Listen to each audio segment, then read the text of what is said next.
mercy on my soul. Oh, Father, I just pray for forgiveness. Please relieve me from my woes. Oh, please help me, you're my only witness. Have mercy on my soul. Oh, Father, I just pray for forgiveness. Please relieve me from my woes. Oh, please help me, you're my only witness. Keep dreaming on. It's not what it seems. Keep dreaming on.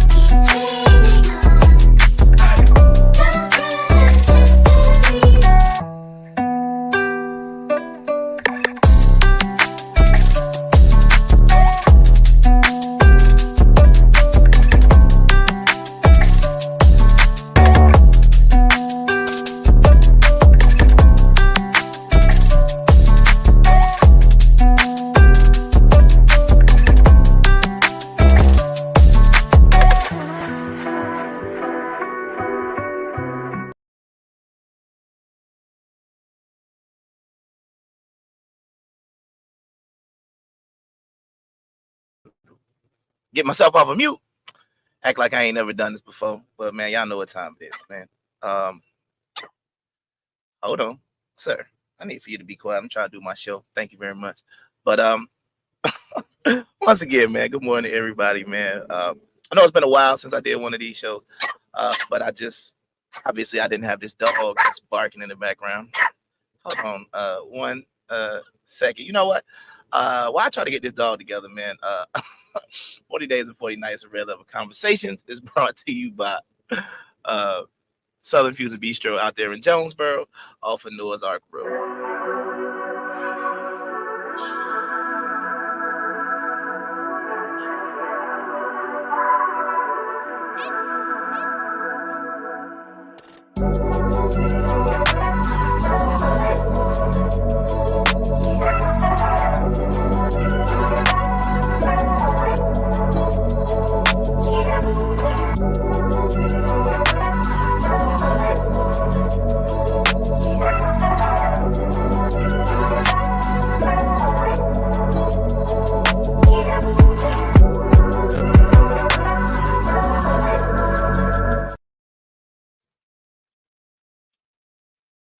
All right, we back. So hopefully he'll act right for this show I got planned for everybody this morning. But I wanted to have a little conversation a little different today because a lot of times I hear people when we have these type of conversations, a lot of different things get brought into play. Like the concept of, like, first of all, let's just think about the concept of God that we understand, the concept of God that we know, the biblical concept of God. Then you also can look at just a secular view of God or a world view of God. And God, just that term God is just generic to begin with. But we know who it references when we use that term God, right? So I'm only using the, in quotation marks, generic term, just so that way people know what we're talking about. But I hear a lot of things, man. You know, I hear a lot of things. And if you watch some of the other shows and podcasts and things that I do, a lot of times God can be brought in as some sort of, like, as a form of convenience, right? And what I mean by convenience is, what aspects of our life do we control, right? If any, right? And where does personal accountability going to always come in when we start having these type of level of discussions? So let me go ahead and pull this up real quick, because like I said, the name of today's show is God is not a genie. Okay, I think a lot of times people will try to use God as this genie-like being that exists to grant wishes or to grant desires. Because I know in the Bible it says, basically, like, he'll give you the desires of your hearts and things like that, right? So what I'm saying is, while I understand what the book says, we also have to apply this in a logical way that we can progress and move forward, right? Meaning, and I'll get to it in a second, but what I'm basically trying to say is if you look at God, and we'll use this term, God, the creator, Yahweh, how whatever term you want to use, right?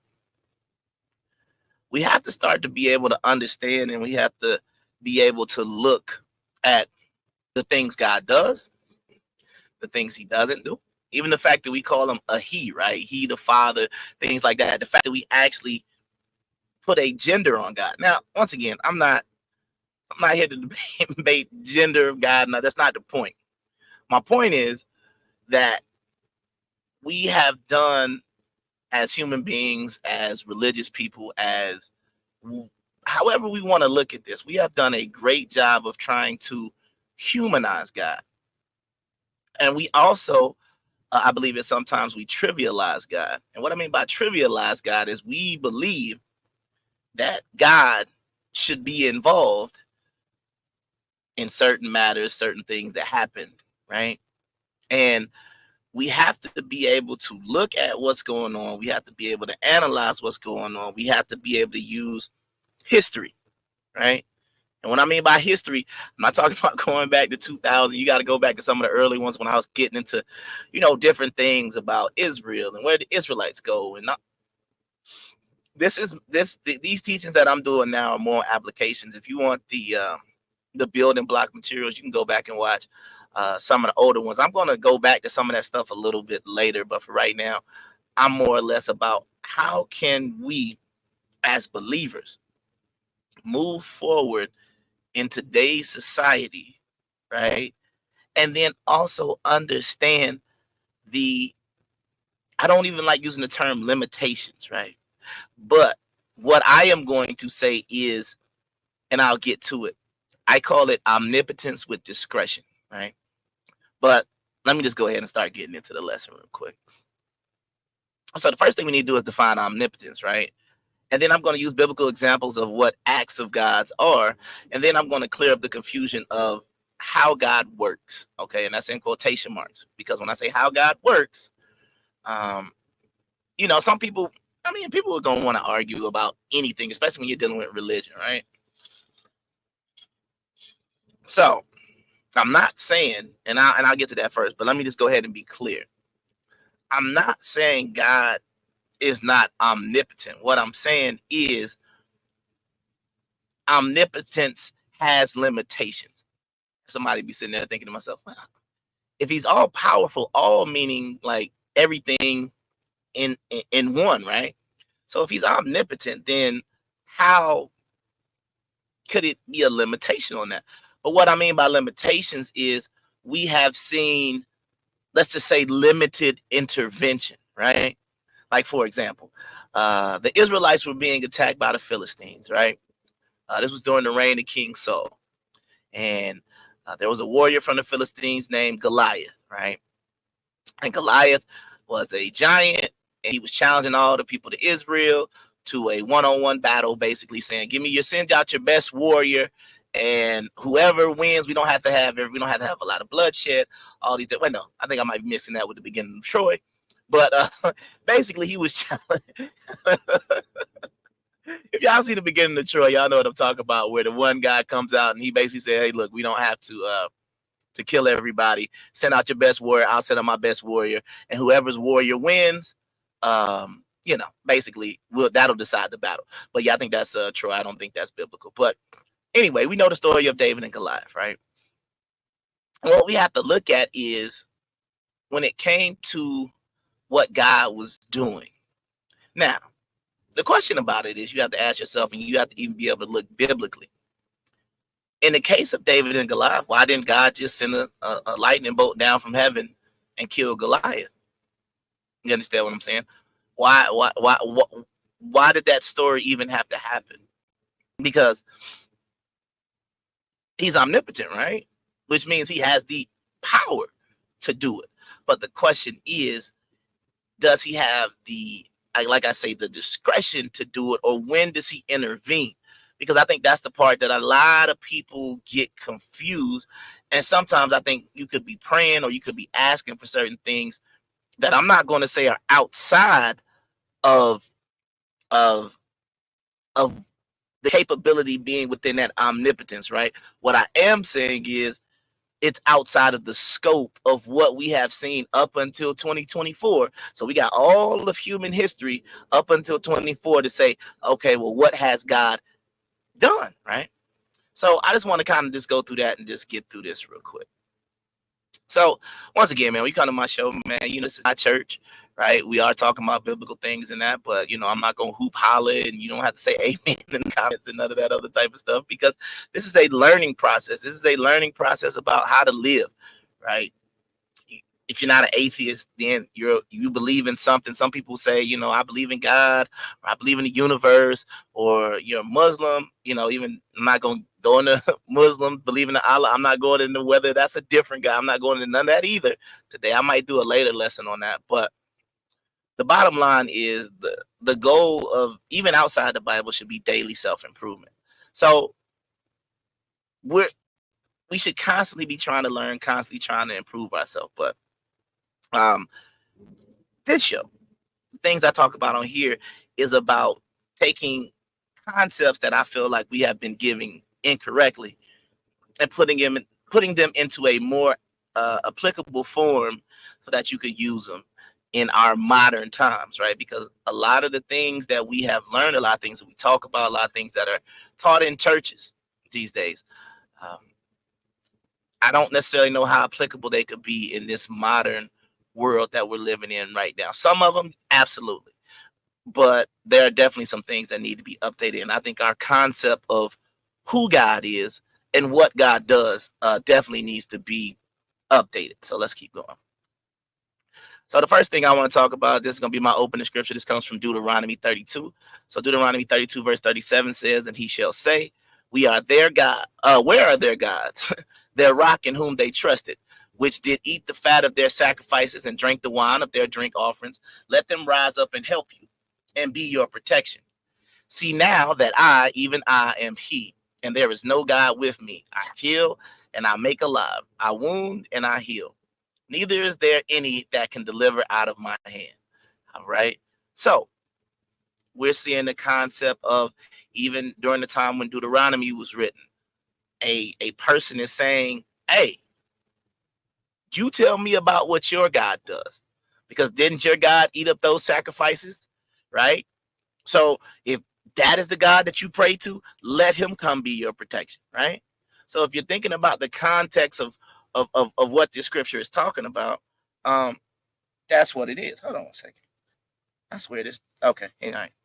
Yeah, this having a puppy on the truck is the other show is at night, so I guess he kind of be asleep, but he is fully awake right now. But I'm gonna get through it. So basically, this is a concept that I'm trying to address, kind of like in Deuteronomy 32. So if this is the God you trust in, right, then the ones who you're offering sacrifice and doing things for, where is your God, right? So if you think about that, and you said, like, even in verse 39, he says, "See now that I, even I, am he, and there is no God with me. I kill and I make alive. I wound and I heal. Neither is there any that can deliver out of my hand." So he's taking some sort of personal accountability about the things that he is able to do. So let's get into it.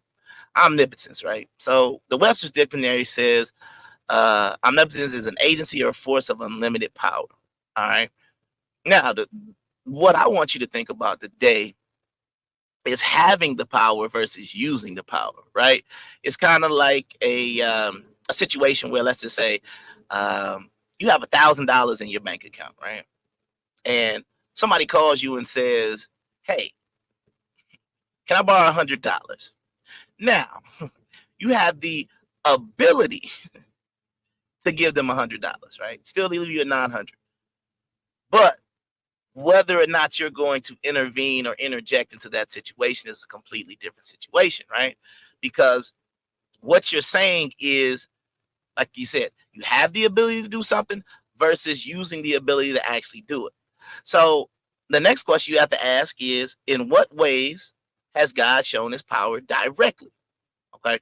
And now when I use directly in this form, I am also going to I added that in the fourth point. Assign a task to angels or spirits also falls under omnipotence, right? Because I'm not a lot of people, every single word and thing that you say is a lot of times going to be scrutinized. So I'm not saying whether it was God, whether it was an angel, whether it was spirit, whether it was this, whether it was that. I am saying God and whatever agency he does. It's kind of like, you know what I mean? Like J. Edgar Hoover in the FBI, right? Everybody knew J. Edgar Hoover was the main top guy in the FBI, right? But all of his agents and all the people who worked under him are still doing what J. Edgar Hoover's agenda was, right? So that's kind of what I'm talking about. So when I'm talking about some of these examples that I'm about to use, somebody be like, oh, that wasn't God, that wasn't. I get that. But what I'm still saying is for the purpose of this lesson, I'm putting it under the umbrella to simplify, because I'm not trying to get into the, was it God? Was it an angel? Was it the spirit? Was it this? Because once again, it's about getting to the point of understanding how we can move forward in our lives and understand, like I said, what is God going to do? Okay. Easiest one to start off with is creation, right? So that's going to be Genesis 1 through 31. All right. And then it was 6 days of creation. And then on the seventh day, there was a rest. Like, even the concept of days, right? We have to ask ourselves, in this concept of what we know, was creation done in 6 24-hour days? The answer to the question should be, we don't know. The Bible says 6 days, but that is the unit of measure that had to be given at some point. You understand what I'm saying? So we can try to figure out some of these things. I'm not even trying to get in that part either. I'm just saying, it's just, once again, I want you to be thinking, because if you're thinking and not just listening, it will help your walk, because things that I'm saying should make you think like, I've never thought about that, or let me look into that a little bit. You understand what I'm saying? Because if you're just listening, like I said, you want to listen to try to gain some type of understanding so you can move forward in what it is that you're trying to do. And it doesn't matter what aspect of life I could possibly be referring to, but having an understanding of what or who God is very important for anybody who calls himself a believer, because you could be praying and believing for something that we can just say human history shows that God's not going to do that, right? This is not going to happen. And I think sometimes it's not a tough pill to swallow to understand that, right? Because I'll get to some examples later on, but there are some pretty obvious examples of, especially like I said, when we started getting to finances, we started talking about money, and we started talking about financial blessings, or we start to get into a little bit of the healing and things like that too as well, when you're sick and different things like that. But I'm going to get into that. But I wanted to say, I think creation is how the Bible starts. I think it's one of the most obvious displays of omnipotence, right? He created everything, created all the animals, all the people, all the heavens, the earth, the sky, the stars, created it all, right? So we are seeing that omnipotent power take hold, right? So you can see that, okay? Let's keep going. The flood. The flood is one of those things where omnipotence was shown in a violent way, right? He has the power to create. He also has the power to destroy, right? Because it says right there, God flooded the earth due to the wickedness of the people. So right now we've seen omnipotence in a creation aspect.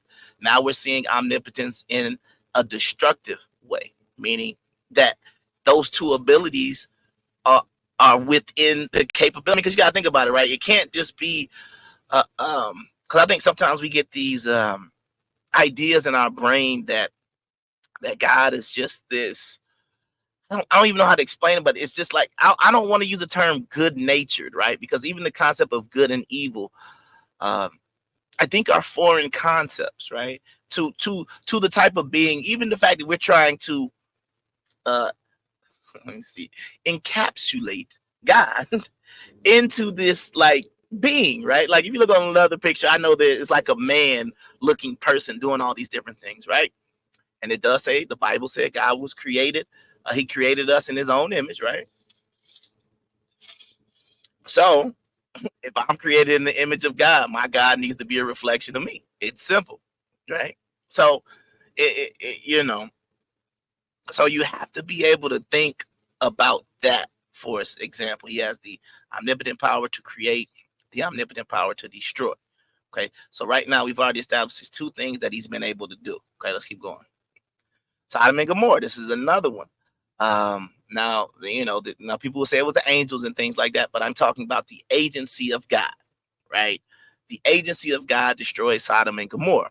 That's what the story says, right?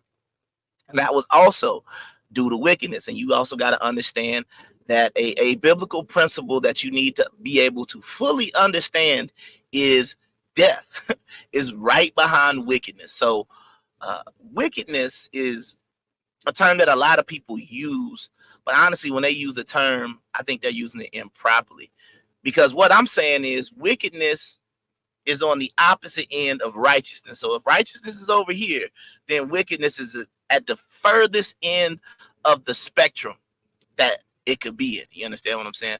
So I think sometimes people just say, oh, these people are wicked or this is wicked, and it's not. It's just people being people.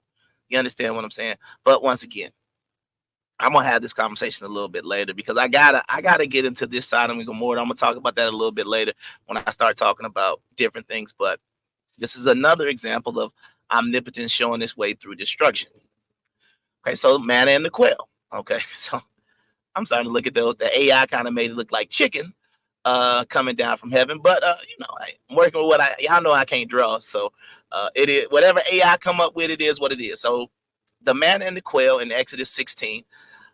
Basically said that food was provided to sustain Israel 40 years in the wilderness, right? And manna in the Strong's Concordance H4478 means what is it? Like the people had no idea what it was, but somehow, some way, they were able to eat it, sustain themselves for 40 years as the story goes, okay?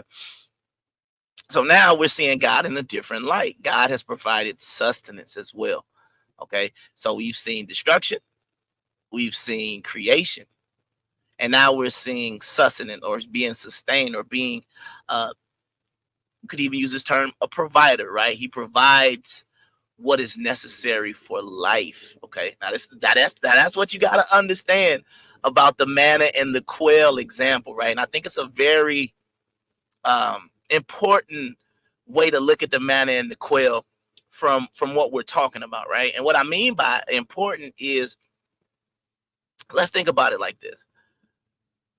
The manna and the quail was not because they had food and let's just say, they had plenty of food out there and they wanted some variety, right? And they were just tired. Let's just say they were shepherds, right? So we know sheep was a big deal. We know cattle was a big deal. Probably had some goats. Let's say they had cattle, sheep, and goats, right? That's what they were. That's what they went into the wilderness with. And God looked down and said, "Oh man, I bet they tired of beef. Oh, I bet they tired of eating goat. Oh, I bet they tired of eating lamb. I bet they tired of eating sheep, mutton or whatnot. Let me send them some quail and this bread so I can, so they'll have a little bit more variety." We don't see that, right? So a lot of times when you're praying for things, you got to ask yourself, are you praying for something that is necessary, right? Or are you praying for something that's going to be able to add a little bit more variety? God, I want a new car. Does your current car is working fine, right?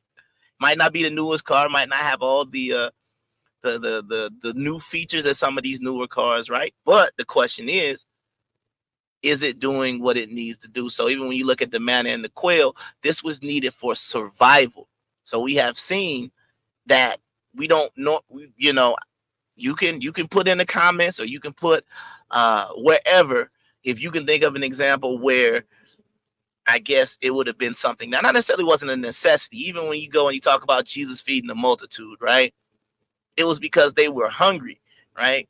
It wasn't like, when they breaking the loaves and the fish up and they feeding the multitude and stuff like that. All of a sudden, God was like, "Oh yeah, they had a basically a fish sandwich, right? But They ain't had nothing to drink, so let me sit down some wine. We don't see that. You see what I'm saying? So we got to understand that in some of the concepts and some of the manners that we want to pray, that we want to ask God for assistance, that we want to ask God for different things. It just kind of seems, and that's the reason why I put the agency as well as the angels when I start to get to some of these other things like protection and things like that. But you got to be able to understand, biblically speaking, and just from historical, right? Just from like your day-to-day life, right? When have you ever seen something like this happen? So I'm just saying from a biblical standpoint, like I said, destruction, creation, and now we've seen sustenance. So let's keep going. Hezekiah. All right. So Hezekiah, if you don't know the story of Hezekiah, he was one of the more righteous kings of Israel. And he was the king right before the I want to say, was it the Assyrian? I forget, but I know it was I think it was Shalmaneser and Sennacherib, and I think they're Assyrians. So that's when they were coming against the kingdom of Judah, right?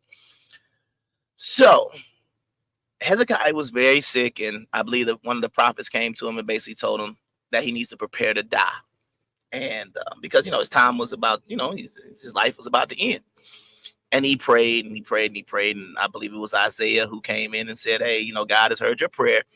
He's going to add 15 years to your life and he's going to heal you.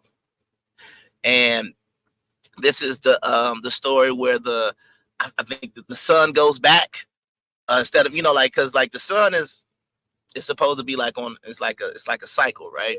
So the sun, it rises in the east, sets in the west. I think that's right. Right. So if it's rising in the east and setting in the west, then the sun's going to basically be on this type of pattern, right? And it's going to basically just loop itself like this. Okay. So in this story, the sun was going like this, and then it reversed itself 10 degrees or a certain amount. I don't remember exactly what the specifics were, but it was something like that happened. So here we have an example of God being a healer, right? And even God adding years to someone's life that was sick. Okay. Hezekiah still died, right? But he still had years added on to his life. So we've seen God can be a creator, destroyer, provider, and now we can see him as a healer. Let's keep going. So right here, God the genie. These are some of the things that people pray about, they pray for, and I believe these are what I consider genie-like things that you're praying for. Spouse, relationship. To me, this is the God the genie mode. We have so many cliches. I'm waiting on God to send me somebody. And I've said this before. Once again, the last time I checked, Adam was the last human being that was created out of nothing. So if you're praying that God sends you somebody, or you're praying that for a relationship, a husband, a wife, a girlfriend, or whatever it is that you want, right? I don't necessarily, I feel like this is God the genie mode, because you are asking God for another person to come to you because that is what you desire. So it kind of goes into some of the discussion that people want to talk about. Do we really have free will? Do we have the ability to make choices? I believe we do. I honestly believe we do, because if we didn't, then I'll put it to you like this. This is my thought on free will. If we don't have free will, then it honestly, I mean, it's a bad way to think, because if we don't have free will, then I have no accountability, because it's like you say, if my life can already be written, right? Everything that I'm going to do is already written in a book somewhere, right? It's already being like whatever, right? If my whole life is already planned out from beginning to end, every single decision, every single thing that I'm going to do is already set ahead of me, right? Then to me, it minimizes everything that happened in the Bible, because it's about being a human, and it's about making choices, and it's about being accountable for the choices that you make, right? So if you remove free will, then we're basically just robots following the predestined path. So anything I do is not my fault because it's already predestined, right? So I think that's just something to talk about. Changes in behavior. And I know some people might disagree with me on this one, but it's fine to disagree. When I say changes in behavior, um, oh, I wish my child would get out the street. Oh, I just pray that my wife would act right. Oh, I just pray that my boss would just stop getting on my nerve. I think that's God the genie. Okay. Because once again, we are asking God to intervene on people who can make their own decisions. So if you're asking for an outcome, your son, your daughter is out there, whatever is going on, and you are praying for a change in behavior. Some people say, oh no, I know God saved me from this and God saved me from that. And I'm not going to be the one to tell you that he did it. What I'm telling you is that if you are praying and praying and praying for a change in behavior from somebody, because I mean, first of all, you gotta look at it like this. It's hard enough for you, and I understand what I'm about to say. It might you like, but it's God. It's hard enough for us as individuals to change our own personal behavior. So now we're saying in the supernaturally, behaviors are going to be changed, right? And that behavior involves a personal desire from a person that's not even the person that the behavior is coming from. Let me explain. A parent prays for a child for a change in behavior. What is the child's relationship with God, right? What is the child's, does the child even have any sort of belief, right? Like if your child is, I mean, and I understand that there's going to be a story out there that somebody can say, oh, well, no, God did this. And I'm going to say a change in behavior. Okay. That's once again, we're in God, the genie mode, and that ain't happening. Okay. A sports outcome. Once again, every single game, somebody is praying that they team win and that the other team loses. So you can't ask God that, oh, I want the Atlanta Hawks to win the national championship. I mean, to win the NBA championship this year.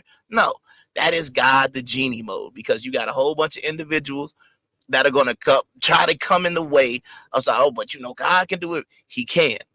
But all I'm saying is we haven't seen it happen yet. So you can say what you want to say, right? But what I'm telling you is if you are praying to God for a sports outcome, that is that's pretty bad. Because now you're also, in my opinion, trivializing God, because you're just basically saying like, hey, out of all the things that you could be doing, could you just make sure my sports team win? Like, just think about that. To me, that's a very selfish prayer. Like the next one, political outcomes.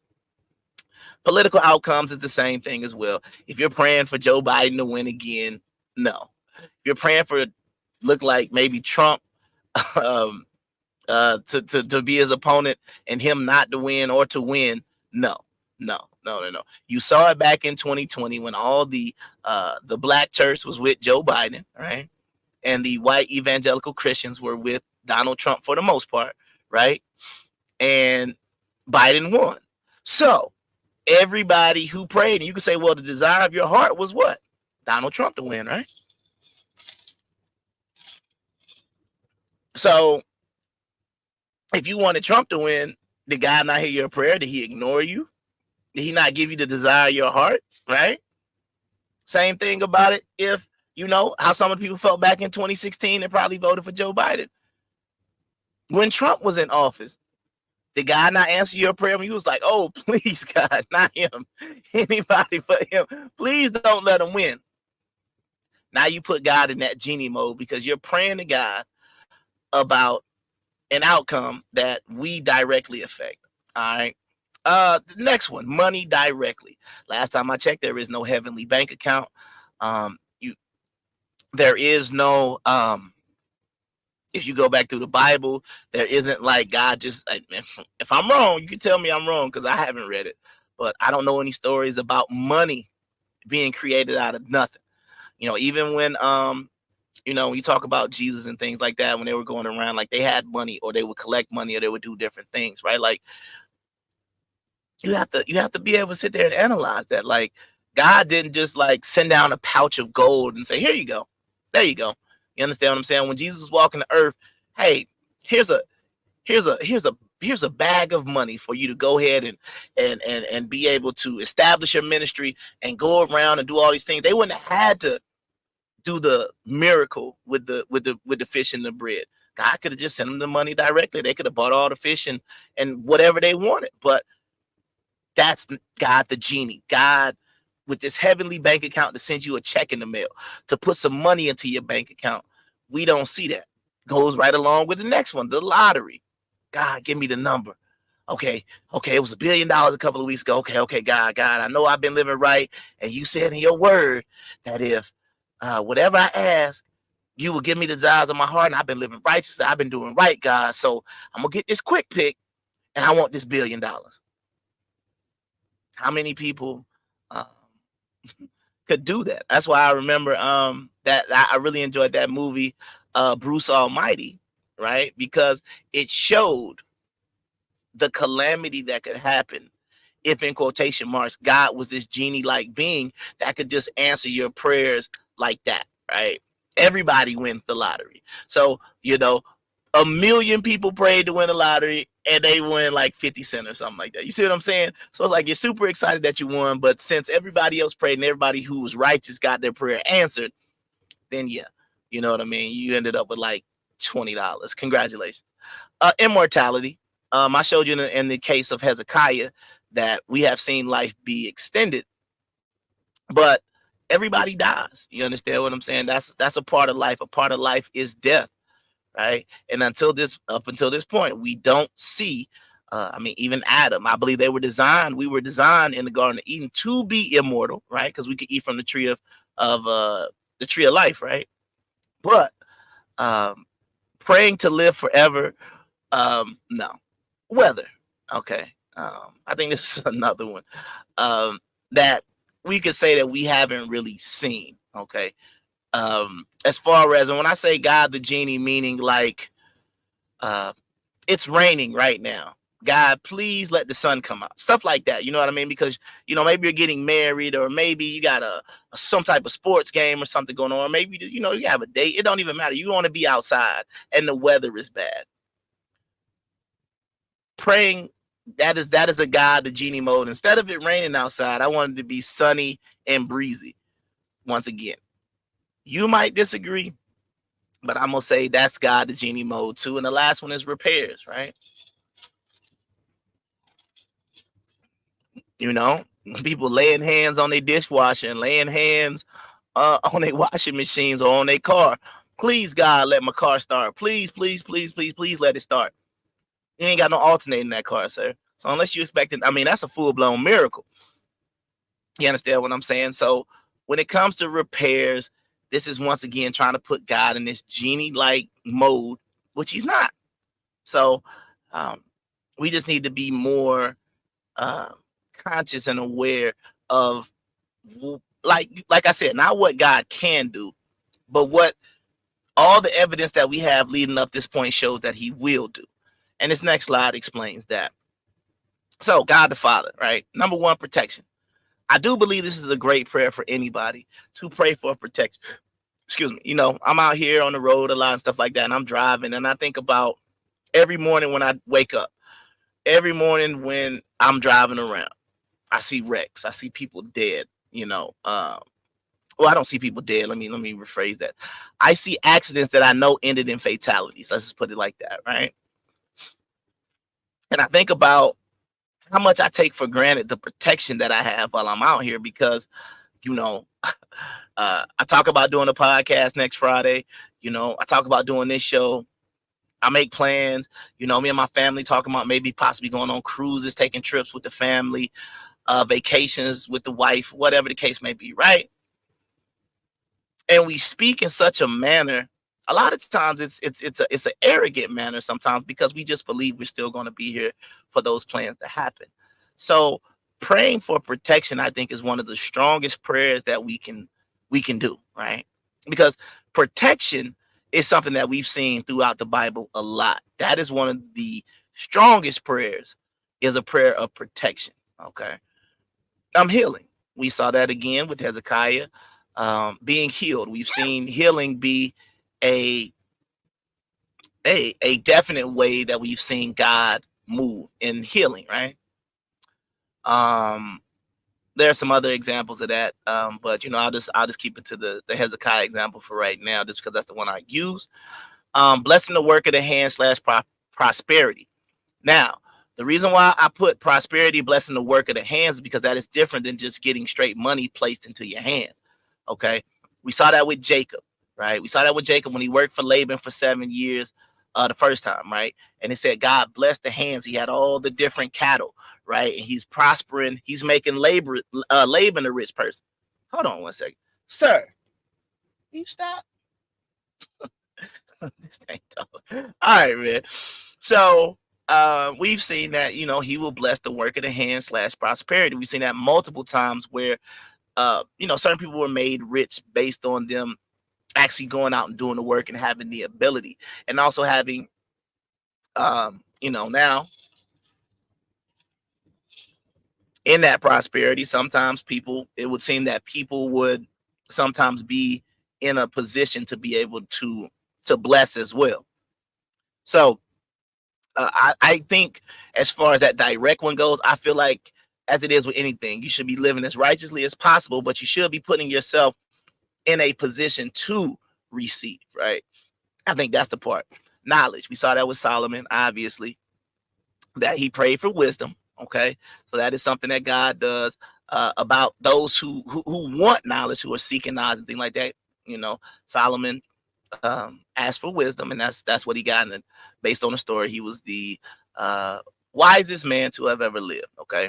God the Father also does covenants. A lot of people talk about the old covenant, new covenant, things like that, Old Testament, New Testament. Not going in those. I'm just saying that these are things God does, right? He established a covenant with Noah, right? He established a covenant with Abraham. He established a covenant with Jacob, Israel, all these different things. So if you look at what God has been doing, God has done this. He established a covenant.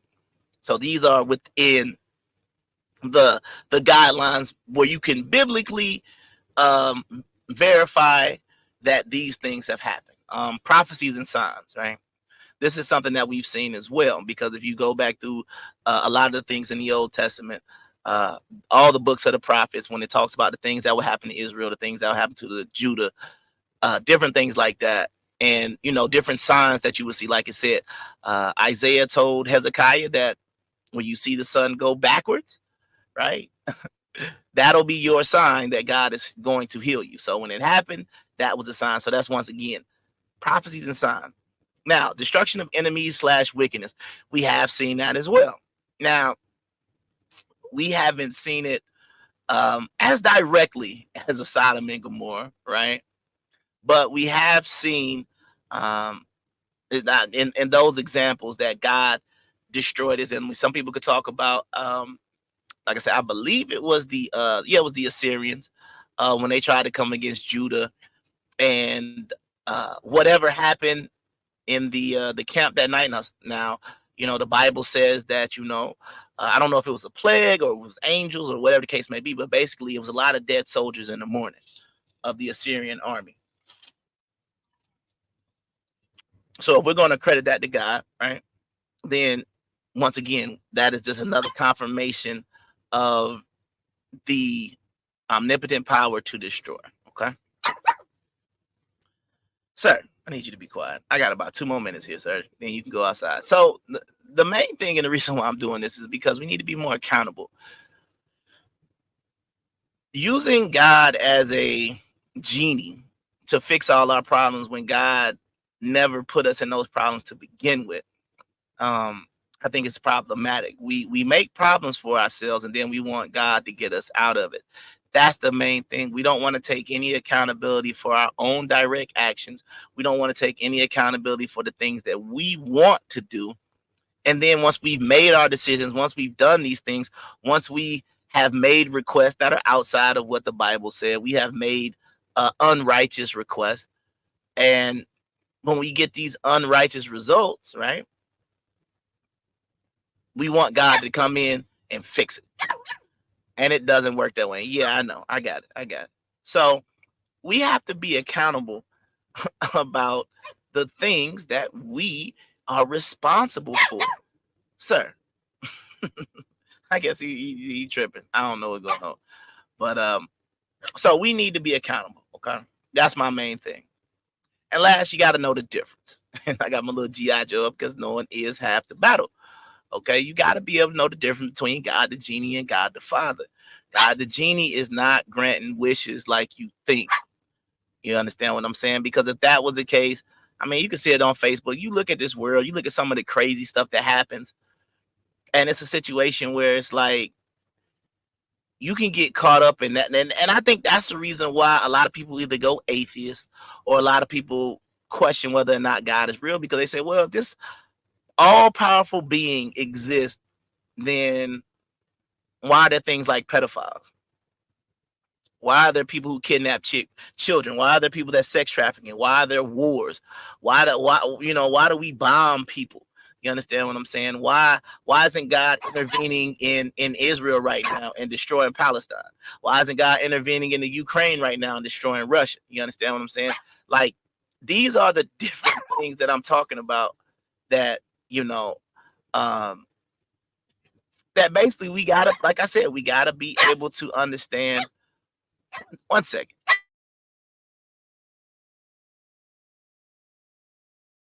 All right.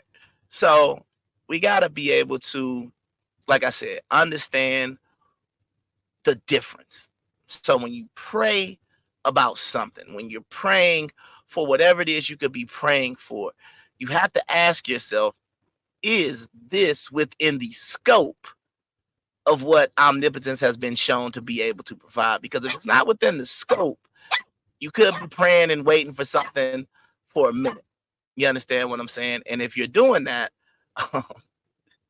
he keeps throwing me out because he keeps barking. But if you're doing that, then you could be waiting a very long time, if forever, for whatever it is you could be waiting on. Like I said, if you're waiting on a spouse and you saying, I'm gonna wait on God, I'm like, nope. I would never wait on God for no spouse. Ever. You can tell you why? Because you're gonna be waiting a long time. You're gonna show me an example of where God sent somebody a spouse. Now you can say sent, and what I'm telling you is, when I say sent, I'm talking about, we've seen examples where they was in the right position, right? We can look at Jacob, we can look at Isaac, we can look at Abraham, we can look at the different things going on. They were in a place to find a mate. I'm not gonna talk about them. Obviously, David and Bathsheba isn't a good example, right? Because remember, Solomon came from Bathsheba, right? But do you think God actually, that was in God's plan? Now people say, yeah, it was in God's. It was in God's plan. Now this, I'm not going on God's plan, but I already had a lesson about that. But God's plan was for a man to have to be murdered, his wife to be taken from him, to get the king that was going to rebuild the temple. You can decide whether or not you think that was, in quotation marks, God's plan if you want. I'm going to say no. I'm going to say no, because us as humans, we have the ability to do the righteous thing, right? We have the ability to do things in a more proper way. And I don't know if adultery and murder can then be linked to righteousness. That's just me. Okay. So bottom line is, I just want to check for understanding real quick. What areas of life has God demonstrated his ability to intervene? You should have been able to see that through the biblical examples, through the real world examples, right? Because once again, why haven't we seen any intervention in these wars? Why have we not seen different things? Because once again, this doesn't mean that he can't. Because can't has to deal with the ability to. We just have to focus on, is there any way? And then once again, you don't, like you say, I am perfectly fine when it comes to these things. I want to go with the rule. I don't want to be the exception, right? And what I mean by that is, if something happens to me and I got to be the first person to experience this on the history of the planet, I mean, that could be good in a certain point, but if that's what it's going to take for whatever it is that I'm asking for to come, then yeah, the likelihood of it happening is going to be slim. So just think about that. Second part was, what areas of life do people believe for intervention? I think the biggest one is money. I think the biggest one, God, help me pay my rent. God, help me pay these bills. God, I want to make some more money. So, and healing would probably be second, right? So these are two of the ones. But then when you look at the healing, right, you got to ask yourself, because I understand disease and things like this happen, but certain things are avoidable, right? If somebody has a heart attack or something like that, what are you gonna ask? Were they in shape? Was their diet? Were they exercising? Right? You're going to go back and ask these different things. So it goes back to the other slide where I was talking about having some sort of accountability, because it's like we keep wanting God to clean up these messes that we're making, right? And come here, hold on one second. Let me.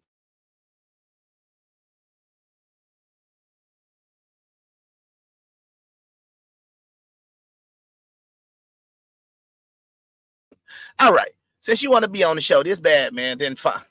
Be on the show. You want to finish? You want to finish reading the last slide, buddy? You want to finish it out?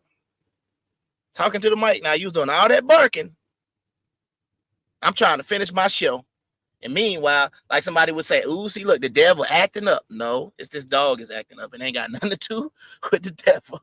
This dog is acting up on his own, whatever you want to call it. But last thing I just want to say is, how can we be more accountable in our daily lives?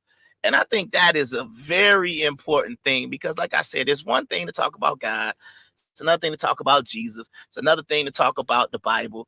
But the bottom line is, we are a bunch of humans. We are a bunch of people every day that make decisions. And these decisions that we make will have a positive, a negative, or sometimes even a neutral outcome. Okay. So we have to understand, because that's the other question you got to ask yourself. What is the source of this decision making? What is the source of some of these things that is going on? So if you don't understand that part, then that's going to make it problematic. Okay. So that's basically what I wanted to come to you guys and talk to you about. I know I hadn't done one of these shows in a while. I had this, I had been doing some other things, trying to get some other things off. But, honestly, like I said, this is not church for me. When I feel like there's a subject or something that I want to talk about, or if I see somebody talking about something interesting, or I don't even want to say it's not controversial or nothing like that, but when I when I feel like I want to do one, I'll do one. But I don't necessarily know, because I feel like, because that's the other thing, right? When you go to church every single Sunday, it's like, I mean, that's got to be tough, man. Having something to talk about every single week. But that's the reason why I told you I ain't nobody's pastor. I'm just here to try to bring the Bible to you in a very simple format. So, that's